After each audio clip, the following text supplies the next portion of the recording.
This is my shed. It's 10 by 11 feet, and its original purpose in the beginning was to be storage and a workspace, and then halfway through the construction, it shifted to be a home. I was separating from my husband at the time, and it was a great opportunity for me to still live tiny and sustainably and have a home of my own without having to navigate renting or moving in with family during a pandemic and this stressful time. Because of that, it was done very cheaply because I don't know what my future holds. So the unit, excluding the stove, was about $5,000. I'll probably add extra windows down the line. And just the layout could have been a little different, but I'm happy the way it turned out. I really enjoy living in here. I came from a Sprinter van, so I'm used to tiny. I'm used to like simple half off-grid living. I'm kind of technically on the grid, but it feels like I'm off-grid. So for me, moving in here, it was like a mansion. It was so much room for activities, all this like floor space. I can lay down, I can dance, I can just do whatever I want. It's the first time I've lived on my own in a while, and it's actually the first like home I had on my own. So the outside isn't finished yet, and that was simply because I got caught up with work, and once the inside and the space was livable and enjoyable, I purchased an Astrovan, which I'm converting. And then I'll come back and do the outside. So for winter, I'll have to put some sort of waterproofing something on it. This was actually super budget friendly. So I tend to gravitate towards thrift stores and Habitat for Humanity and restores. And even the windows are from Kijiji. So everything is pretty much being reused.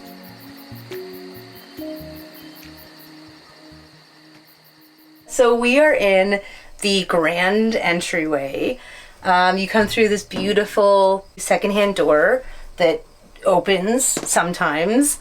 And then actually it's kind of like a normal real house at this point. You have your like key drop zone, your doodads and bebobs. I also put all my receipts because I'm a responsible freelancer who expenses as much as I can. And then on the other side of the entryway, you just have like the coat hanging zone where I keep my coats, and then down here like some of the cat stuff and this and that.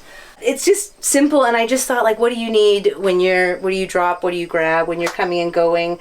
And then it sort of leads directly in to the main grand room.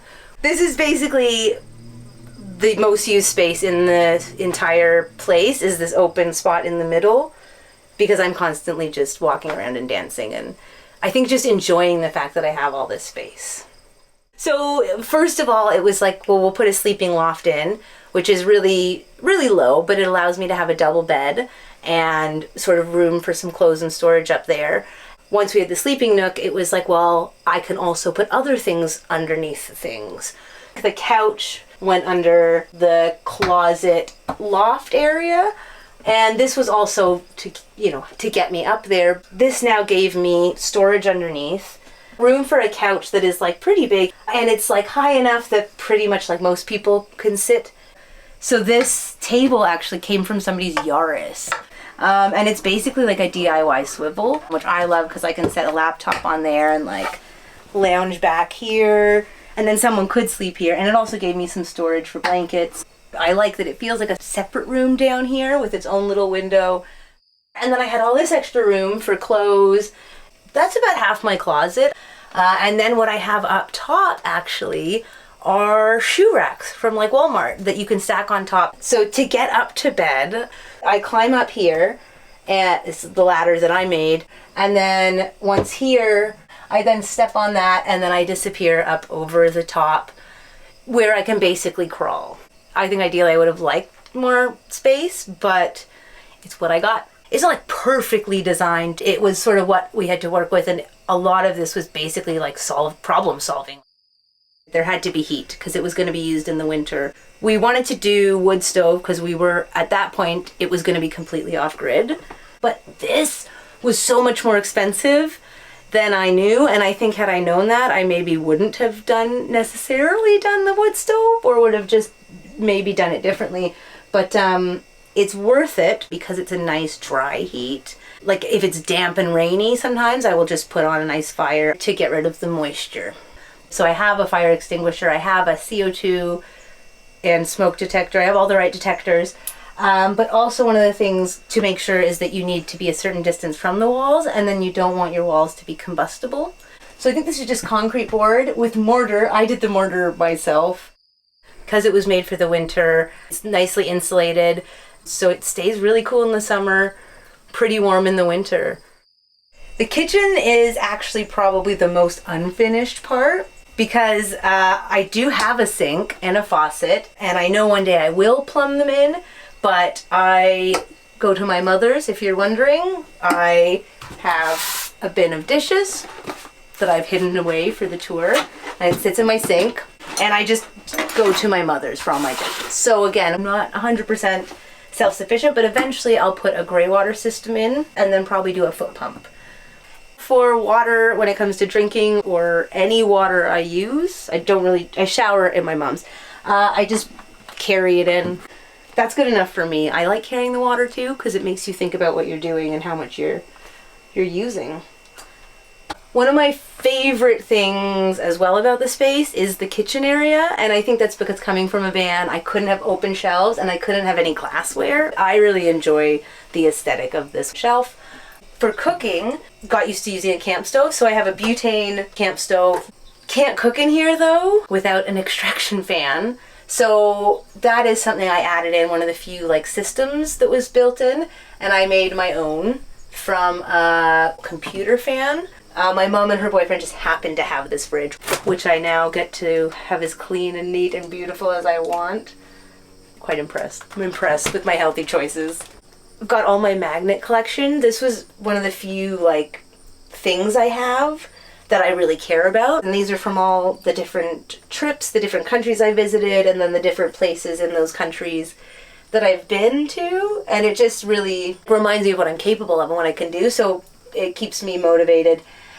Two things that I did not, that are new and crazy for me to live with. I have a kettle and a toaster oven.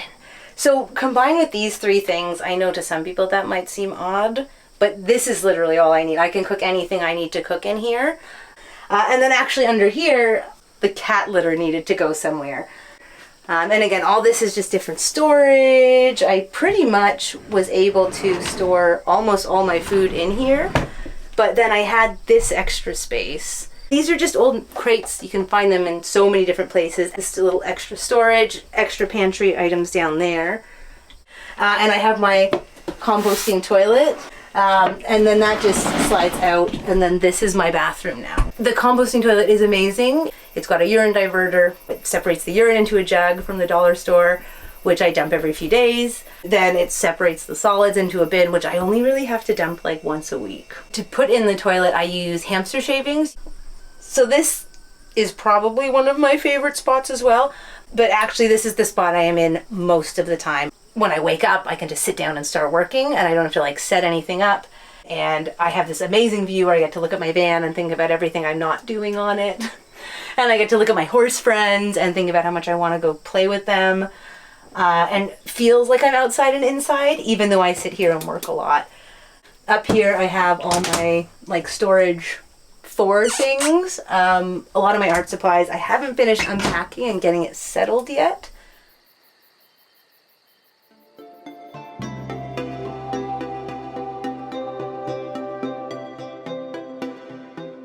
My sister, her husband, and my mother and her boyfriend had purchased a property in northern Ontario, and so they had the property for me to build this little structure that I now live in. And I do pay hydro and utilities to my mom, but other than that, I'm surrounded by family. I've been close to my nieces and nephew as they're growing up, and then there's another woman that lives on the property that boards her horses here. So I'm really fortunate that I get to go through this transitional time in this beautiful space that I really enjoy being in, and so I'm just super thankful. There's definitely some challenges to living here, and there's a few that just come with the fact that I'm also learning to be on my own for the first time, and it's even more interesting when you are bringing all your water in, and in the cold weather, getting the wood for the fire is actually something that does take some time, so I'm intimidated about spending a full winter here. And actually another big challenge that I think would be really hard for most people So I live off of one extension cord that goes into a regular outlet, and I believe it's a 15 amp fuse. So I have to be very careful. I can run my fridge, I can run my fan, and I can be charging one or two things, but if I want to use a heater or a kettle or the toaster oven, I get one of those. You just get used to it, but it is, I know a lot of people think it's a little crazy. For work, I am a freelance illustrator and a graphic designer, but I also do a bit of web design, some animation, and I dabble in content creation. And then another thing I do on the side is I host the Van Life Ontario community, and we will be doing events, you know, when it all gets going again. But mostly it's just a Facebook group now that brings people in Ontario or people coming through Ontario together. The thing that I really, really love about the space that makes my heart sing is just the whole vibe of it. I was able, for the first time in my life, to have control over what I wanted, and I really like that it is so open and airy. It feels like indoor-outdoor living. It doesn't feel like a small space, and I kind of wake up every morning and I just kind of get to see like my domain and my territory, and I open the window and I hear the animals, and it really is, I think, just having a safe space that's my own that makes me feel inspired to create. Subscribe to Exploring Alternatives and check out our playlists for more stories like this. You can also follow Heather on YouTube and Instagram at Travels of Heather. Thanks for watching.